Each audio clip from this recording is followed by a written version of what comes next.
Hi, this is Jason with WP GraphQL, and today I want to walk through WP GraphQL Smart Cache, which is a plugin we've been working on that helps facilitate cache and validation of GraphQL queries and provide support for persisted queries as well. So let's take a look.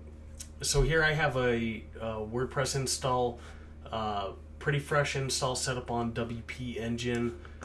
We can take a look. I have pretty much no information in here, just the hello world post, that comes with WordPress when you first set it up. And then the plugins that I have active, I have WP Engine Smart Plugin Manager that just kind of comes out of the box with WP Engine right now, and then WP GraphQL. So that's my setup right now. I have some other deactivated plugins which we will get into in a second. So I'm logged in here in Safari, and then I am a public user here in Chrome. So in Chrome, I'm going to come here. I'm going to do a GET request to my GraphQL endpoint, which you can see without a query, it returns its errors. So if I add a query, like query equals posts nodes ID, title, content, and if I execute that query, just hit enter and execute, we can see I get the data that I asked for.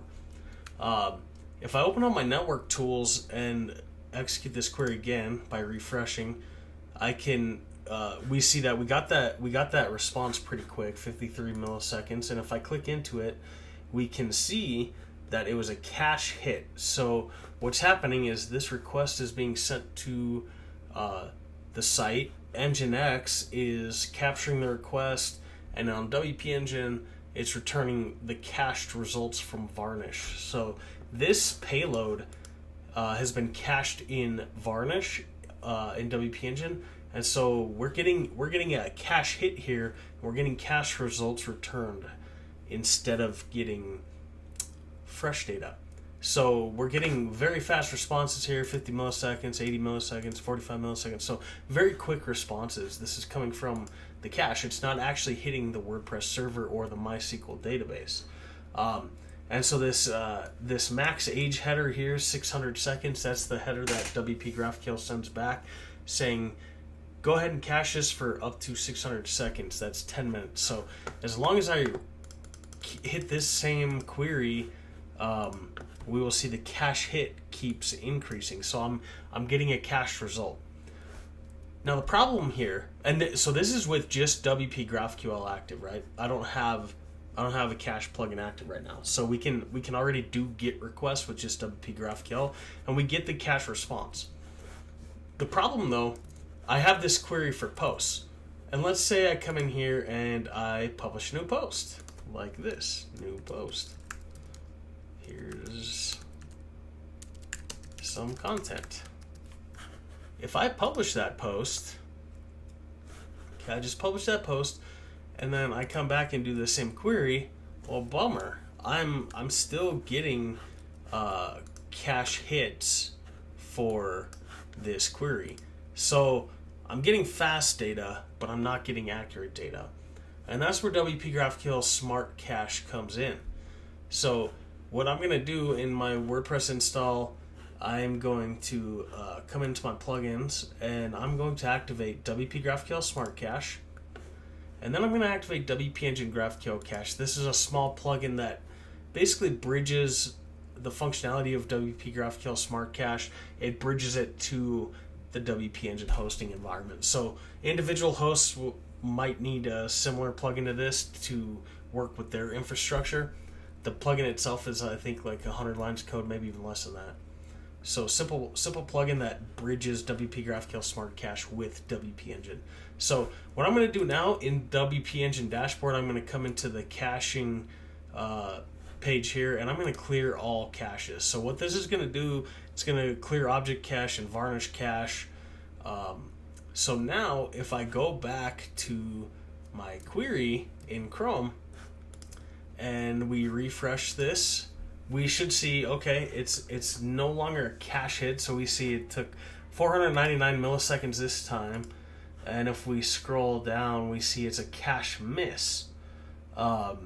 We see the header now is also 1200 seconds instead of the 600, And the reason for that is with the WP GraphQL Smart Cache plugin active, we now have new settings pages. We have the Saved Queries tab and we have this Cache tab. So this Cache tab, we now have this field where I can set the max age header. So this value is 1200, and that's what we're seeing here. So that's the expiration that if nothing happens in WordPress, this will expire after 1200 seconds, which is 20 minutes. So if nothing happens in WordPress, this will automatically expire in 20 minutes. But let's see what happens when something does happen in WordPress. Well, first, let me refresh this query bunch. So we saw it was about 500 milliseconds there. I can refresh. Boom, 100 milliseconds, 47, 46, 52. So now we're getting really fast responses. And if we scroll down, we're at cache hit 5 now. So let's go back and do what we did before and add a new post, because this is what we really want.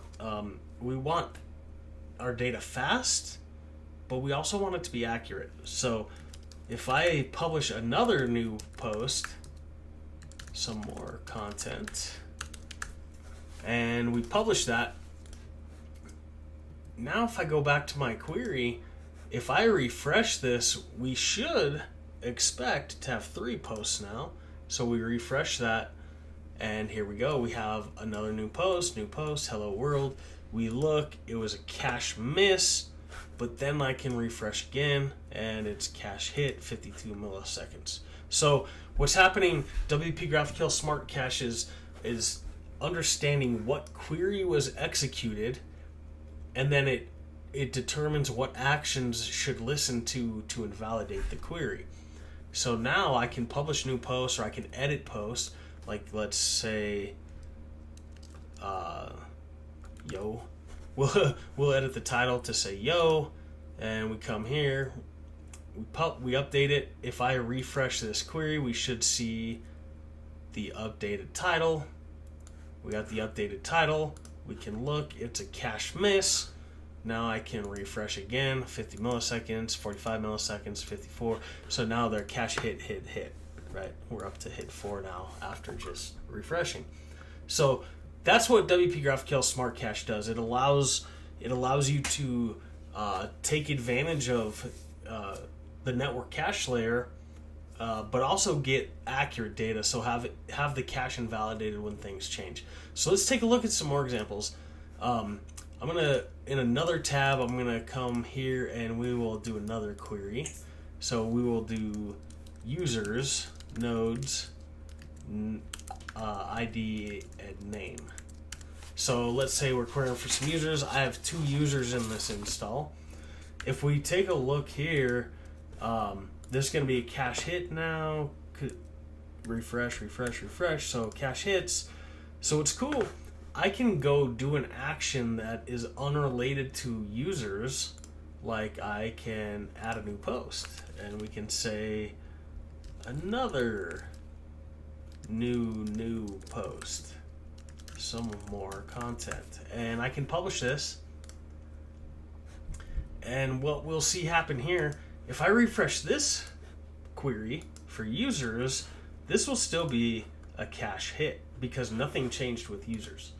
If I refresh this one for posts, we'll see that's a cache miss, and we have our another new post in here. So cache miss, and now it's cache hit again. So when things happen in WordPress, only the queries that are relevant are affected. So let's take this query, the user's query, and let's query now 4 posts of that user. So posts, nodes, ID, title. Did I do that right? Oh, no, I added 1 too many curly braces. Okay, so now we have a query that's asking for users, but it's also asking for the posts authored by that user. So now we have 3 queries going on. We have 1 query here asking for a list of posts. We have a query here asking for a list of users, and then we have a query here asking for a list of users and the users' posts, right?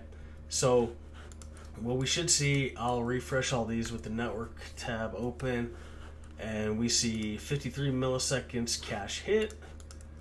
This one is 51 milliseconds, and that's a cache hit. And this one, let's see, yeah, 47 milliseconds, and we're at a cache hit. So now, if I come back here and let's just add another post, we'll say new post test, and we will add some content. And if I go ahead and publish that, what's going to happen is, since we queried for posts related to that user here, this one should be invalidated. This one that queried for posts should be invalidated. This one that queries for users should still be cached. So let's take a look. If I refresh this post one, it will execute, and we get our new post test with content. It's a cache miss, and we can click into it. Yep, cache miss. And this one, refresh, we have our new post test, and that was a cache miss as well. So we have our accurate content, even if the shape of the query is something arbitrary, like a list of users and then the user's posts. But then this user's query, again, we didn't modify a user. We didn't create or modify a user. So this is still going to be a cache hit. So that's a gist of how this works. Now let's take a look at some of the settings now. So if we come into, I meant to go to settings. So if we go GraphQL settings, we're going to have two tabs. I'm going to start with the cache tab.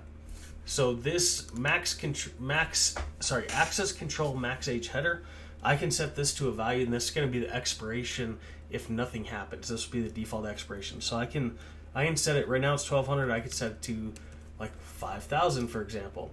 And that is going to be the header that we're seeing here in the network tab here. So anytime I do a new query, so like let's take this query and we'll change it by adding a field, database ID. If we look here, we'll see now the max age is 5000. So if no events occur in WordPress to invalidate this based on an event, this will invalidate automatically based on that timestamp. So you can set this to a high value or a low value.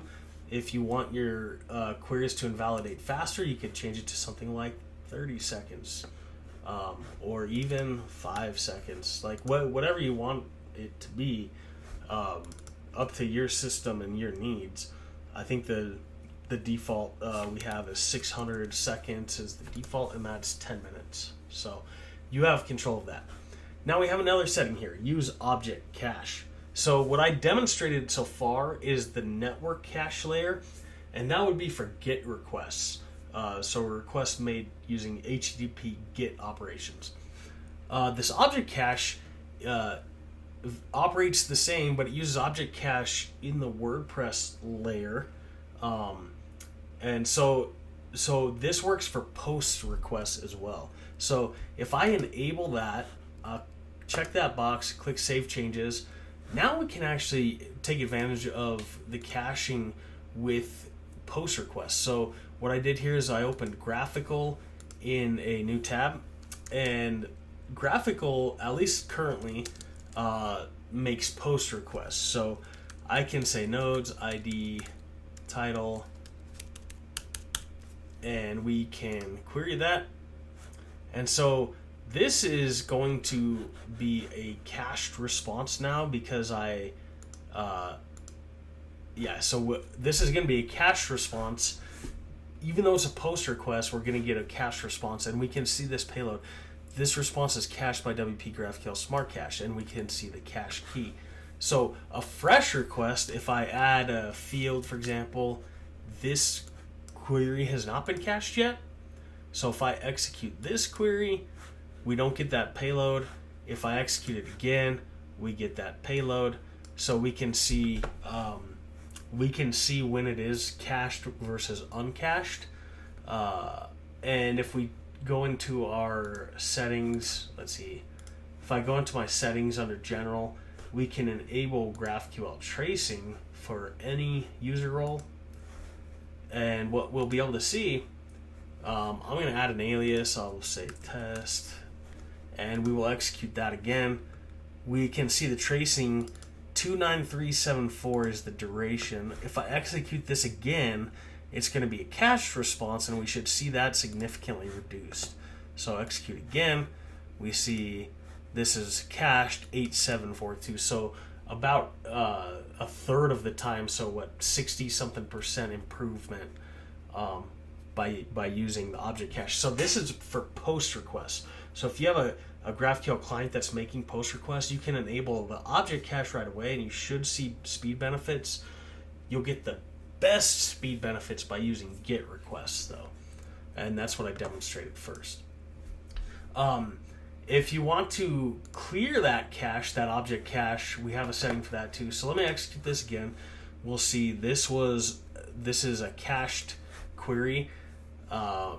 So if I wanted to clear that cache, I can come into the cache settings and click Purge Now, save the changes. We'll see the timestamp here should tell us, 227, so it just was cleared. So if I execute this again, it should be an uncached response. Yep, so we don't see that cache payload, but if I go again, then we should see the cache response. So that's how the object cache works. And then let's take a look now at saved queries. So saved queries is the idea that the query document can be saved to the WordPress server.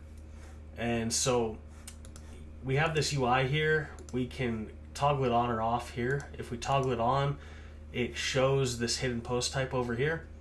And we can click into this, and we have a post type that stores queries.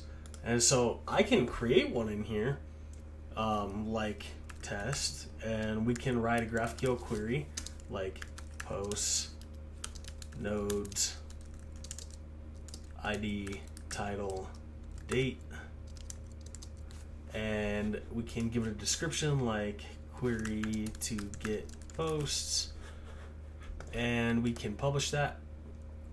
So what's going to happen, it formatted it for us, and it gave us an ID. I can also set a max age header for the specific query, so I could say like 550, for example, for this. And now what's really cool, this ID is hard to select from here, so what I'm going to do, I'm going to click this, and then I'm going to copy this ID here. And what we can do now is, instead of passing a query, we can say query, and then capital I lowercase d equals, and we can paste in that ID. And so what's going to happen is we can execute with a query ID, and it executes that document for us. And so this is pretty cool. It executes that document for us, and it's going to be a cache miss the first time, but it took this document, right? That document, it executed it, returned the results, cache miss to start, cache hit now, 67 milliseconds, right? 46 milliseconds. So cache hit. And this still respects all the other rules, right? So if I add a post, for example,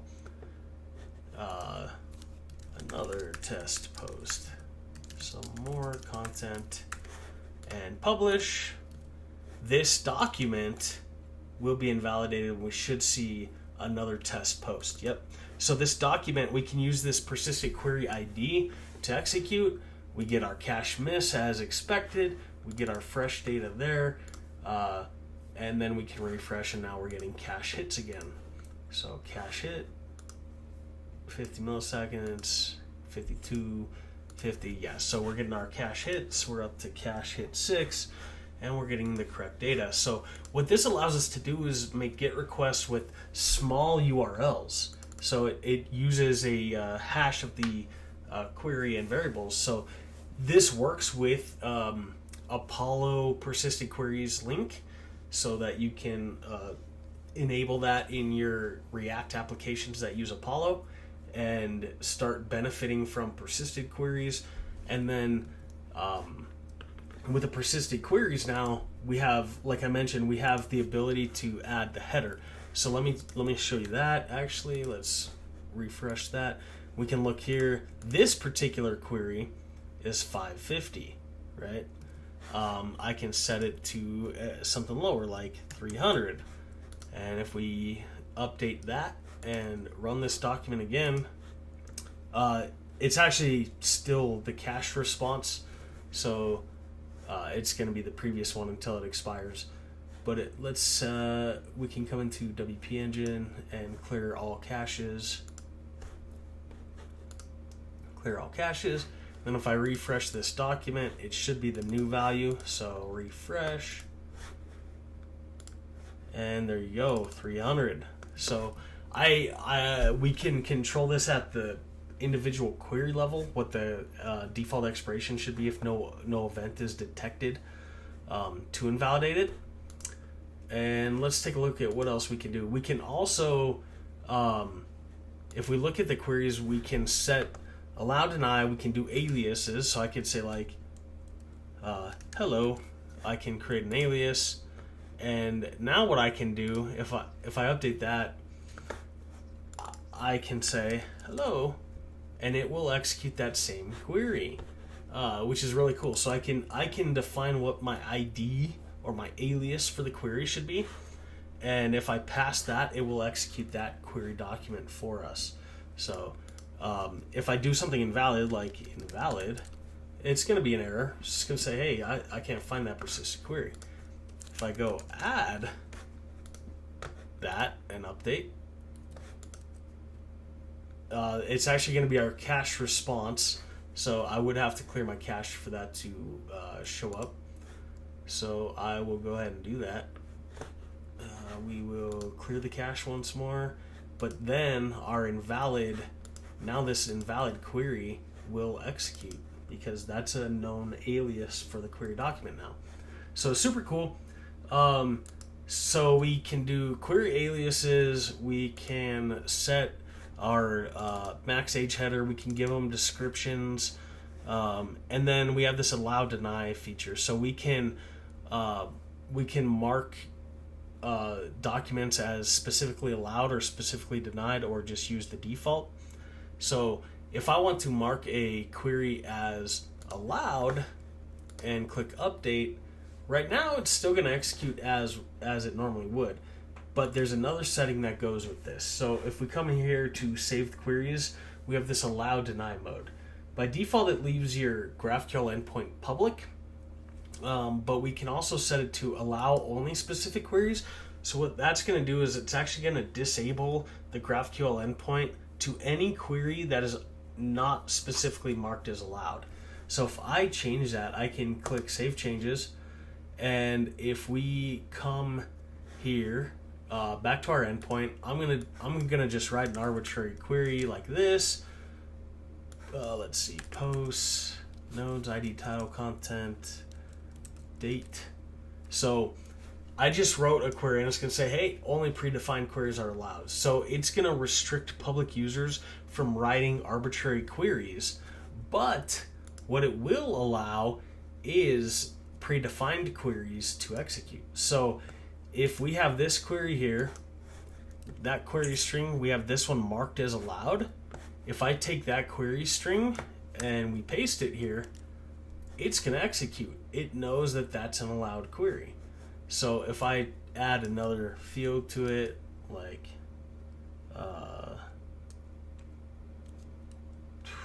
content, that is going to be rejected. So it's only going to do queries that we whitelist or allow list. And so that's a really cool feature. What you can do is use something like Apollo to generate your queries and import it here and mark any imported queries as allowed. And that can give you the freedom to have your server respect queries from your client application, but deny queries that are not part of your predefined list. So you can have a semi-public endpoint, but not a fully public endpoint, and that's how that works. And now the inverse setting, if we look at saved queries, we can deny some specific queries. So what that's going to do, it's going to leave your endpoint public. So I can write an arbitrary query. I can take a query, I can say like posts, nodes, ID, database, ID, title, date, I can write an arbitrary query. But let's take that and let's say for some reason, let's say that this query, or let's add another field to it. We'll say like author database ID.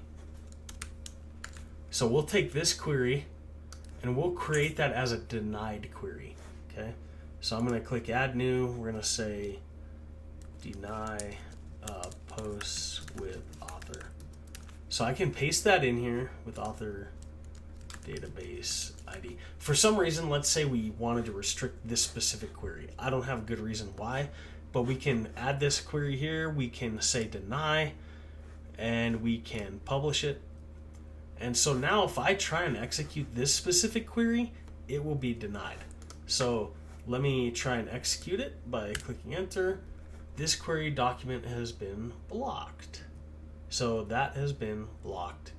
And I can take this in here and I can do it in graphical and we can execute and that query has been blocked. Okay, so that's some of the options around this plugin, the WP GraphQL Smart Cache plugin. It has some persistent query ability, the ability to use the query IDs, the ability to do GET requests, the ability to do object caching, and it tracks the events and invalidates the necessary queries. So I hope you find this video helpful, and I hope you find the plugin and functionality provided by WP GraphQL Smart Cache helpful.